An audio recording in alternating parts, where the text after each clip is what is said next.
წარმოიდგინე. შენს წინ დგას ადამიანი, ზუსტად შენნაირი, გონით, სხეულით, ოცნებებით. მაგრამ ის ცხოვრობს კოცონთან, ტყავებში გახვეული, ქვის იარაღით ხელში. და ასე გრძელდება. არა 1 საუკუნე, არა 1000. არამედ სულ მცირე 300,000 წელი. ეს ადამიანი, Homo sapiensi, ანატომიურად თანამედროვე ადამიანია. ის ქმნიდა იარაღებს, მარხავდა მიცვალებულებს, ხატავდა კედლებზე და, შესაძლოა, სწამდა რაღაც ამ ქვეყნიურზე მეტის. მაგრამ ის არასოდეს აშენებდა ქალაქებს. არ იცნობდა ანბანს. არ წერდა წიგნებს. არ სვამდა კითხვებს კოსმოსზე. და უცებ ყველაფერი იცვლება. დაახლოებით 6,000 წლის წინ, რაც მხოლოდ წამია ჩვენი არსებობის მასშტაბით, ადამიანი იწყებს ცივილიზაციის შექმნას.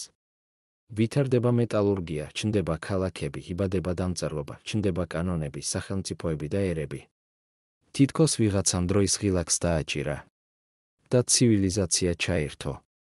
ყველაზე უცნაური. ეს ყველაფერი სხვადასხვა ადგილას ხდება თითქმის ერთდროულად. შუმერში ჩნდება ასტრონომია და კანონის კოდექსები. ეგვიპტეში პირამიდები და მსოფლმხედველობა სიკვდილის შემდეგ ცხოვრებაზე.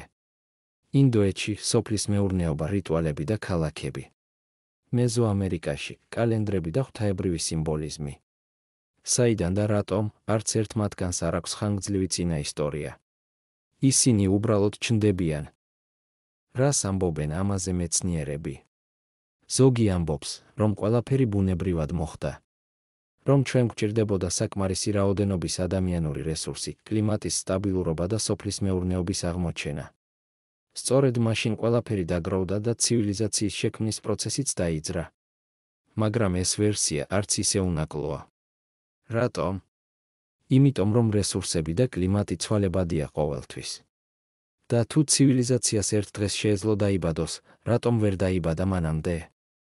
რატომ სჭირდებოდა ბუნებას 300,000 წელი გახურებისთვის? არის სხვა, ნაკლებად პოპულარული იდეებიც. ზოგი ამბობს, რომ ადამიანს შეიძლება დაეხმარნენ. პალეოკონტაქტის თეორია ამტკიცებს, რომ გარე ძალამ, იქნებ უცხო პლანეტურმა, ან წინამორბედმა ცივილიზაციამ მოახდინა ადამიანის განვითარების პროვოცირება. არსებობს ჰიპოთეზა ცივილიზაციის წინა ციკლების შესახებ, რომ ჩვენამდე უკვე არსებობდა განვითარებული ცივილიზაცია, რომელიც გაქრა და შესაძლოა არაერთიც კი. ამ ჰიპოთეზას პირდაპირ თუ ირიბად ადასტურებს მითები წარღვნაზე, რომელიც ყველა კულტურაში გვხდება და უამრავი უცნაური არქეოლოგიური აღმოჩენა, რომელიც ეჩუქეშაყენებს ჩვენს ცოდნას წარსულზე. მაგალითად იგივე დოლმენები და სხვა მეგალითური ნაგებობები. მიუხედავად იმისა, რომ მტკიცებულებები ბუნდოვანია, კითხვები რჩება. რატომ დაიწყო ისტორია ასე გვიან? და რას ნიშნავს ეს ჩვენთვის? იქნებ კაცობრიობა არაერთხელვე განვითარდა. და მერე ყველაფერი დაკარგა. ან იქნებ ჩვენ ცივილიზაციას იგივე ბედი ელის. და წინ მომავლის ნაცვლად ისევ ქვის ხანა გველოდება. დაწერე კომენტარში, რას ფიქრობ კაცობრიობის მომავალზე.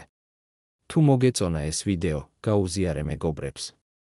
და რა თქმა უნდა გამოიწერეთ ჩვენი არხი, რათა არ გამოტოვო ახალი ვიდეოების გამოსვლა.